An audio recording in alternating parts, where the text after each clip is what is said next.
nipples used to stick, because she's got huge nipples. You know, and they used to stick out at the calm one. So they used to have to tape them down because, you know, English teachers, you couldn't really... English teachers now have nipples, A third person has died following Friday night's nail bomb attack in central London. Hello, you're watching BBC News 24. I'm Anita McNaught. The other headlines at midnight. 3 American soldiers captured on the Macedonian border in March are expected to be released today. NATO is investigating Serb claims that one of its missiles hit a bus in Kosovo, killing up to 40 people. And there could be new hope for dialysis patients in the shape of a bionic kidney. A third person has died following a bomb blast in a Soho pub. More than 60 people were hurt in the attack. 6 are said to be critically ill. Police arrested a man at his home in Hampshire and he's still being questioned. This incident's being linked to the bombings in Brixton and Brick Lane that have happened over the past 2 weeks. In London's Soho tonight, the horrors of the nail bomb attack were temporarily forgotten. It appeared to be business as usual. Although some of the cordons have been removed, the atmosphere was subdued yet defiant. It's much quieter and people are a bit not really the way they are. And this is not really a Saturday night in Soho. The gay community won't let cowards win ever. We've been around too long, we fought too hard. You know, cowards never win, ever. Last night, the explosion came without warning. Everybody back!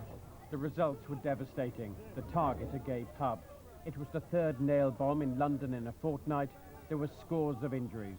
Senior police officers urged the public to remain calm and vigilant. There are millions of eyes and ears out there. It will be through the support of Londoners and visitors to London that we will catch and prosecute whoever is responsible for these outrages. Early this morning, anti-terrorist officers hunting the nail bomber raided this house in the quiet village of Cove in Hampshire, where they arrested a man in his 20s. They found combustible material. The arrest followed the release of this closed-circuit television video. Detectives said the man in a baseball cap could be linked to the first 2 bombings in Brixton and East London. These attacks are not just attacks on black, Asian or gay people, they are attacks on all of us, attacks on the whole of British society, and they will not succeed. 66 people were injured by the Soho bomb. They were treated at several hospitals across London. These patients have a combination of burns and blast injuries with impregnation of shrapnel. We've found large glass fragments, small glass fragments, 6-inch nails, pieces of metal, all sorts of junk and sharp fragments in these wounds. Such is the feeling of anger and fear. Gay rights activists joined up with ethnic groups in a march through London this afternoon to protest at the 3 nail bomb attacks. This is a march of solidarity. We will not be intimidated. Gay rights organisers said the bombings represented a campaign of failed politics. I think the message is that we're not going to tolerate this sort of prejudice and this sort of terrorism in our society. In Soho, many just wanted to remember those who were injured and died. Although the police had warned people to be careful before the attack, many thought it would never happen here. Stephen Cape, BBC News.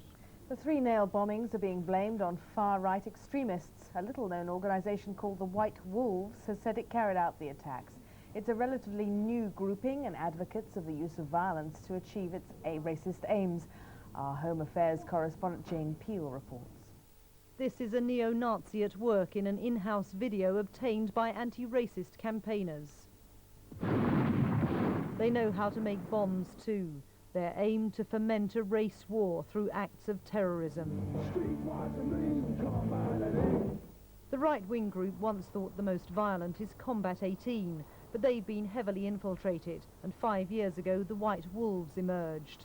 Their own literature details how to make bombs and encourages activists to form into terrorist cells.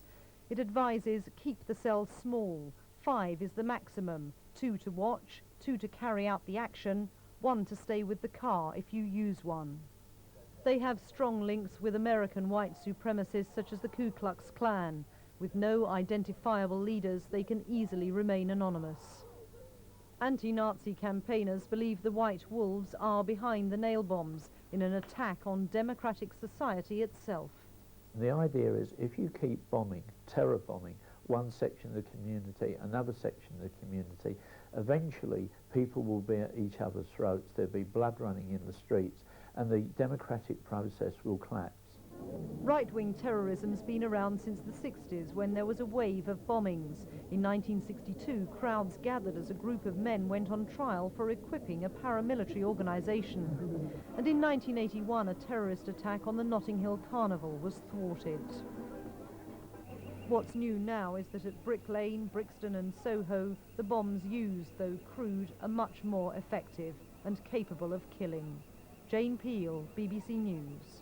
Meanwhile, police have staged a reconstruction of last week's bomb attack in Brick Lane. A black bag, similar to the one containing the bomb, was laid outside a restaurant. Police appealed for any information from people who might have been in the area when the attack took place. The 3 American soldiers